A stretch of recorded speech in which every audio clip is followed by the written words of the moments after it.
ಕರ್ತನ ಪರಿಶುದ್ಧ ನಾಮಕ್ಕೆ ಸ್ತೋತ್ರ ಉಂಟಾಗಲಿ. ಪ್ರೀತಿಯ ದೇವರ ಮಕ್ಕಳೇ, ಮತ್ತೆ ಈ ಡೈಲಿ ದಿವಸ ಸೇವೆ ಮೂಲಕ ಈ ಹೊಸ ತಿಂಗಳಲ್ಲಿ ಮೊದಲನೇ ದಿನದಲ್ಲಿ ನಿಮ್ಮನ್ನು ಸಂಧಿಸುವಂತೆ ದೇವರು ಕೊಟ್ಟಂಥ ಈ ಮಹಾಕೃಪೆಗಾಗಿ ಕರ್ತನಿಗೆ ಸ್ತೋತ್ರ ಸಲ್ಲಿಸ್ತೇನೆ.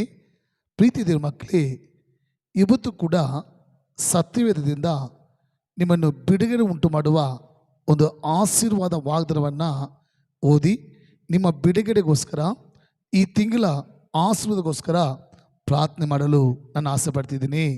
ಪ್ರೀತಿ ದೇವರ ಮಕ್ಕಳೇ, ಈ ಮೇ ತಿಂಗಳು ಪರಿಶುದ್ಧ ಆತ್ಮನು ನಮ್ಮ ಎಲ್ಲರಿಗೂ ಕೊಡುವಂಥ ಬಿಡುಗಡೆ ಆಶೀರ್ವಾದ ವಾಗ್ದಾನ ಏನಂದರೆ, ಕೀರ್ತನೆಗಳು 115:13 ವಾಕ್ಯ, ಸ್ಯಾಮ್ಸ್ 115:13.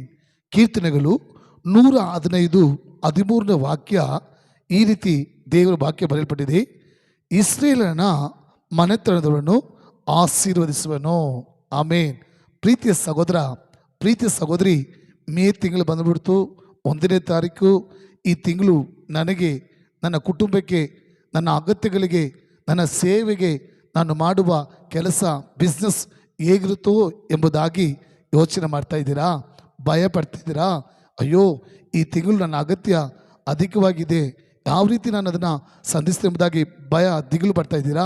ಪ್ರೀತಿಯ ಸಹೋದರ, ಪ್ರೀತಿಯ ಸಹೋದರಿ, ದೇವರು ನಿಮ್ಮನ್ನು ನೋಡಿ ಈ ಮೇ ತಿಂಗಳು 1ನೇ ತಾರೀಕು ಈ ಡೈಲಿ ಸೇವೆ ಮೂಲಕ ವಾಗ್ದಾನ ಮಾಡ್ತಿದ್ದಾರೆ: ಇಸ್ರೇಲಿನ ಕುಟುಂಬದವ್ರನ್ನ ಆಶೀರ್ವದಿಸುವನು.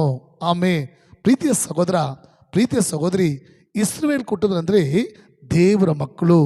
ಕಾರಣ, ನೀವು ಅರಣ್ಯಕಾಂಡ 24ನೇ ಅಧ್ಯಾಯ 1ನೇ ವಾಕ್ಯದಲ್ಲಿ ಓದಿ ನೋಡುವಾಗ, ಇಸ್ರೇಲನ್ನ ಆಶೀರ್ವದಿಸುವುದೇ ದೇವರಿಗೆ ಚಿತ್ತವಾಗಿದೆ. ಆಮೇನ್. ಪ್ರೀತಿಯ ಸಹೋದರ, ನಮ್ಮ ಕುರಿತು, ನಮ್ಮ ಕುಟುಂಬದ ಕುರಿತು ದೇವರ ಆಸೆ, ದೇವರ ಚಿತ್ತ ಏನೆಂದರೆ ನಿಮ್ಮನ್ನು ಆಶೀರ್ವದಿಸಬೇಕು. ಆದ್ದರಿಂದ ಈ ಮೇ ತಿಂಗಳು ಯೇಸು ಸ್ವಾಮಿ ನಿಮ್ಮ ನೋಡಿರ್ತಿದ್ದಾರೆ: ಮಗನೇ, ಮಗಳೇ, ಈ ಮೇ ತಿಂಗಳು ನಾನು ನಿಮ್ಮನ್ನು ಮಾತ್ರ ಅಲ್ಲ, ನಿಮ್ಮ ಕುಟುಂಬವನ್ನು, ನಿಮ್ಮ ಮನೆಯವರನ್ನು ಆಶೀರ್ವದಿಸ್ತೀನಿ.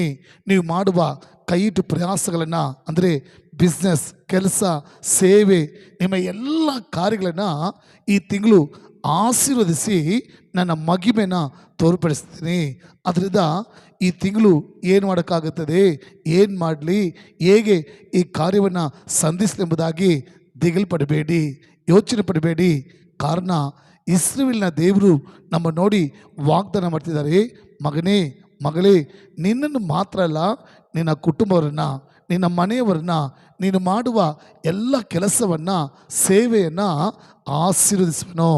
ಈ ಮೇ ತಿಂಗಳು ದೇವರಿದ್ದಾರೆ ಮಂತ್ ಆಫ್ ಬ್ಲೆಸ್ಸಿಂಗ್. ಈ ಮೇ ತಿಂಗಳು ಆಶೀರ್ವದಿಸುವಂಥ ತಿಂಗಳಾಗಿದೆ. ಈ ತಿಂಗಳು ಯೇಸುವಿನ ನಾಮದಲ್ಲಿ ನೀವು ಆಶೀರ್ವಾದವಾಗಿರ್ತೀರಾ.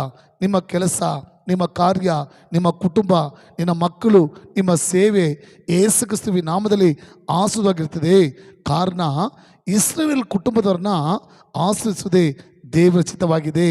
ನಂಬಿದರೆ ದೇವರ ಮಹಿಮೆ ಕಾಣ್ತೀರಾ.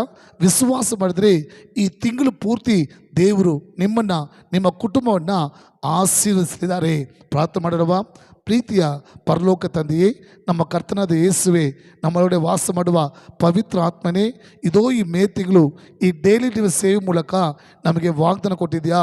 ಇಸ್ರೇಲ್ ಮನೆತನವನ್ನು ಆಶೀರ್ವಿಸುವುದಾಗಿಯಪ್ಪ, ಈ ವಾಗ್ದಾನವನ್ನು ನೋಡುತ್ತಿರುವ, ಕೇಳುತ್ತಿರುವ, ನಂಬುತ್ತಿರುವ ಪ್ರತಿಯೊಂದು ಕುಟುಂಬವನ್ನು, ಪ್ರತಿಯೊಂದು ಮನೆಯವರನ್ನ ಕರ್ತನೆ, ಅವ್ರು ಮಾಡುವ ಕೆಲಸ, ಬಿಸ್ನೆಸ್ಸನ್ನು, ಸೇವೆಯನ್ನು, ಅವ್ರ ಕುಟುಂಬವನ್ನು, ಅವರ ಎಲ್ಲ ಅಗತ್ಯಗಳನ್ನ ಯೇಸು ಕ್ರಿಸ್ತುವಿನ ನಾಮದಲ್ಲಿ ಈ ತಿಂಗಳು ಆಶೀರ್ವಾದವಾಗಿರೋದಕ್ಕೆ ಸ್ತೋತ್ರ ಮಾಡ್ತೀನಪ್ಪ.